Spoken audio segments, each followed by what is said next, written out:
A thunderhawk flew through the sky carrying Farser Taldir, and she was feeling for Jaune's psychic presence. A few hours of circling, they found Jaune near multiple crashed thunderhawks with a few remaining Salamander's marines, and the rest have fallen. Taldir, there he is. Bring us closer. Pilot, not with that thing still standing.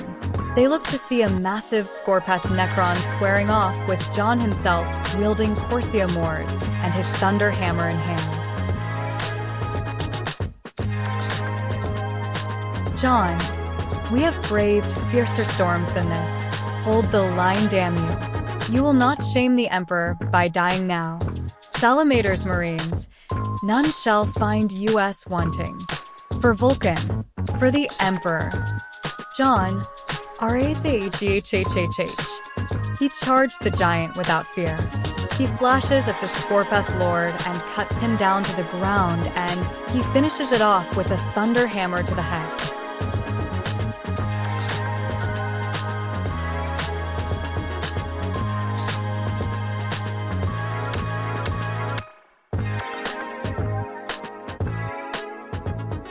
The broadcast to Beacon was online from the beginning.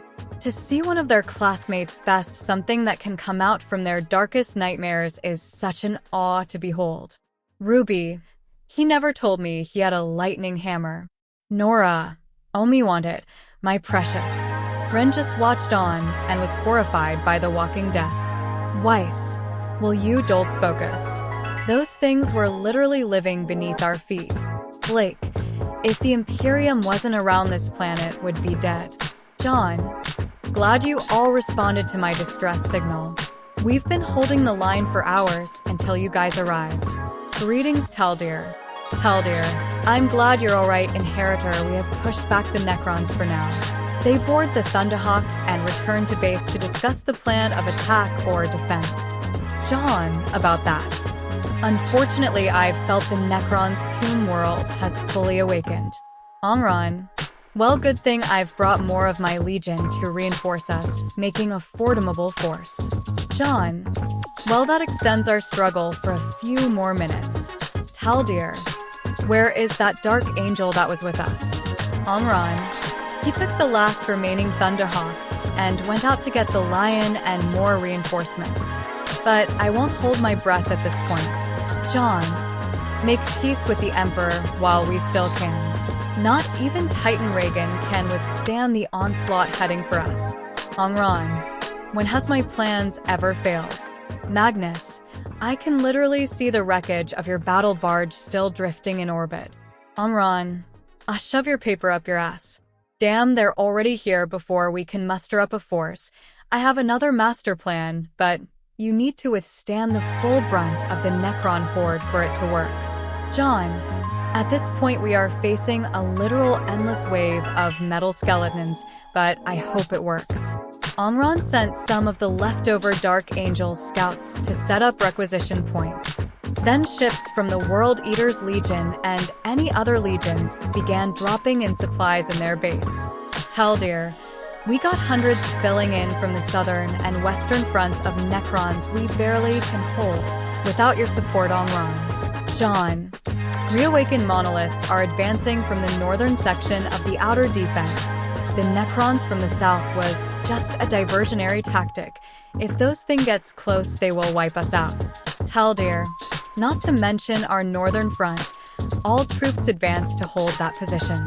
Angron, I'm sending everyone. I have to keep those mobile fortresses busy. The Titan assembly area must hold. Victory depends on it. Jaune, I said that a Warhound Titan wouldn't be enough to beat the Necrons. All you're doing is sending Reagan to a long overdue grave. World Eater Chief Librarian Pens, hold the line, damn you. Meanwhile, in Atlas, the broadcast was being shown at the same time as Beacon. Robin, Clover, if we fought those things.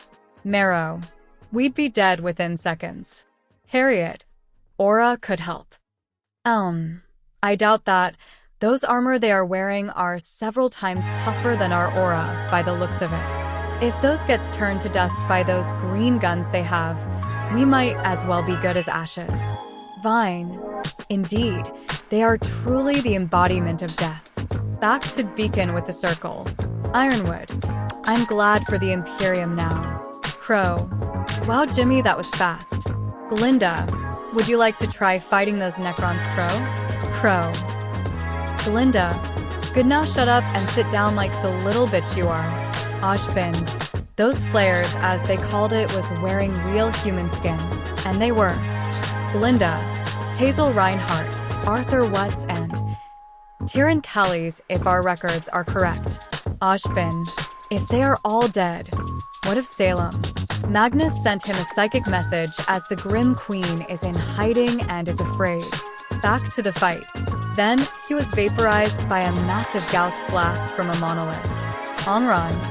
Confirmed reports that Chief Librarian Pens has fallen to the monoliths. Only myself and Chaplain Santos are the only remaining members of the original Legion. A servo skull arrived to give the pre-march a message. Omron. Finally, the sacrifice of hundreds of Space Marines has completed all necessary objectives and held the line long enough. John. Is that? Omron. That's right, Reagan has been upgraded to a Reaver Titan. Much more firepower was needed to punch through those advancing monoliths. John. Those monoliths are acting as nodes for Rotor Turtha's RWBA Soul Furnace. I can already see images of something abhorrent being made into a reality. John, I never thought I would be saying this, but we may have a chance to live to see another day. Reagan's void shields are stopping those monoliths' advance. As the Titan fires and disables the monoliths as the Eldar Wraith Lords land the killing blow. The battle rages as the Tyrion arrives with the Lion to give them further aid. John. All units withdraw back to the primary defensive line and regroup. We must prepare to strike back.